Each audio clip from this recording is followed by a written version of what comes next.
There is a kind of damage you cannot see. It leaves no bruises, no broken bones, no bleeding wounds, no obvious signs that something dangerous is happening. And because you cannot see it, you assume everything is fine. That assumption nearly destroyed me. I am 85 years old now, and after spending most of my life believing health was purely physical, I discovered something I wish I had understood much earlier. Loneliness can damage the human body more deeply than people imagine, in some ways more quietly than cigarettes, more patiently than disease, and often far more dangerously. I know this because I lived inside that damage for decades. I spent nearly 40 years driving trucks across the country. Long highways, empty roads, cold mornings before sunrise, sleepless nights inside parking lots, thousands upon thousands of kilometers with nothing but engine noise and your own thoughts for company. At first I loved it. Freedom, independence, no boss standing over my shoulder, no office walls, no routines trapping me, just movement. Open road ahead, silence when I wanted it. It felt like freedom. But sometimes what feels like freedom slowly becomes isolation. And isolation is deceptive. You do not notice it immediately, because humans adapt to almost anything. The first few years were fine. I called my wife regularly, spent weekends with family, visited friends occasionally. Everything seemed balanced. But work slowly changed my habits. The longer I stayed alone, the more comfortable solitude became. Phone calls became shorter. Visits became less frequent. Conversations felt unnecessary. I stopped making effort, not intentionally, gradually. And gradual change is dangerous because humans rarely notice slow deterioration. Years passed. And little by little, I began living inside my own world. Less social interaction, less emotional connection, less laughter, less conversation. But because I felt physically strong, I assumed nothing important was wrong. That assumption was devastating. You see, humans think health begins with food and exercise. We talk constantly about diet, weight, muscle, sleep, heart health, blood pressure. But very few people understand something fundamental. The human nervous system was built for connection. We are social creatures by design. Conversation affects the brain, relationships regulate stress, touch changes hormone levels. Belonging changes biology itself. Isolation does the opposite. But I did not know any of this. At 50, I noticed strange things.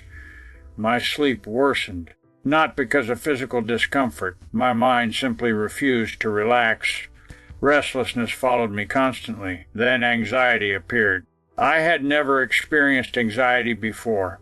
Suddenly, small problems triggered disproportionate stress. I became irritable easily. Little frustrations felt overwhelming. Again, I blamed work, never loneliness, because loneliness does not announce itself clearly. Most people imagine loneliness means sadness. That is wrong. You can feel lonely without feeling sad. Loneliness often feels like emotional numbness, like slowly disconnecting from life itself. I stopped enjoying conversations. Social gatherings drained me. I preferred avoiding people entirely, and because I normalized this behavior, I assumed it was simply personality. It wasn't. Something deeper was happening. By 60, my physical health began shifting, blood pressure rising unexpectedly, constant fatigue despite reasonable sleep, digestive problems, persistent inflammation, weight gain despite eating similarly. Doctors checked everything. No obvious cause. So I continued living exactly the same way, alone, disconnected, emotionally distant. Then my wife passed away, and suddenly I experienced true isolation for the first time. No phone calls waiting at home, no shared meals, no familiar voice in the kitchen, no presence beside me at night. Silence became overwhelming, and that silence changed me physically. That shocked me. I began forgetting things constantly. My immune system weakened, minor illnesses lasted longer, sleep deteriorated dramatically, energy collapsed. Even walking felt harder. It felt as if my entire body had aged 10 years in a very short time. And I remember asking my doctor something simple. I asked, how can grief affect the body this much? His answer stayed with me forever. He said, the body suffers when connection disappears. That sentence changed how I understood health.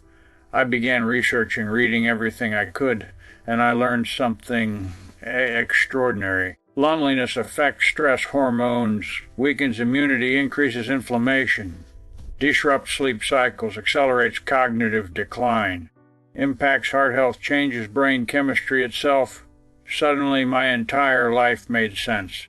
I had spent decades neglecting one of the most important health needs humans possess: connection.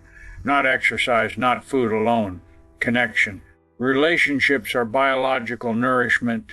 The body depends on emotional safety more than most people understand, and isolation slowly starves the nervous system. That truth frightened me, because modern life seems designed to isolate people.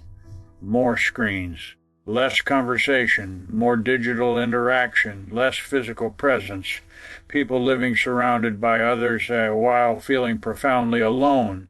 And many do not understand what this is doing internally. Humans were never meant to live disconnected for long periods. The nervous system interprets prolonged loneliness as danger. Stress remains elevated. Recovery weakens. The body slowly deteriorates. And because damage happens gradually, what people rarely notice until years have passed, I understand this painfully now. At 85, I no longer fear wrinkles or aging itself. I fear disconnection, because I know what prolonged isolation feels like inside the body. It feels like life withdrawing quietly, not dramatically, slowly, one system at a time. If I could return to being younger, I would protect relationships more carefully. I would prioritize connection, make time for conversation, spend less time chasing independence. I spent decades believing self-sufficiency was strength. I know better now. Humans are not meant to carry life alone. Even the strongest body weakens without emotional connection, and that weakness eventually becomes physical. I watch younger generations now, so many people isolated despite constant communication technology. Thousands of online interactions, very little real human presence, friends reduced to notifications, family reduced to short messages, conversation disappearing slowly. And I worry deeply, because loneliness rarely feels urgent. No immediate symptoms, no dramatic pain, no obvious crisis. Just gradual biological decline hidden beneath ordinary life. Exactly the kind of damage humans ignore best, so hear me carefully. Protect your relationships, not casually.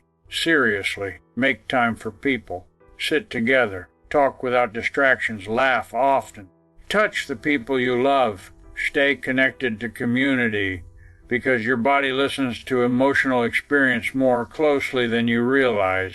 And loneliness left untreated long enough changes the body itself. I know. I gave decades of my life to isolation disguised as independence. And now, sometimes I sit quietly in the evening, hearing nothing but the ticking clock beside me, and I understand something cruel. I spent my life learning how to drive alone across endless highways, but never learned how dangerous it is when a human being travels through life alone for too long. And that lesson cost me more years than cigarettes ever could.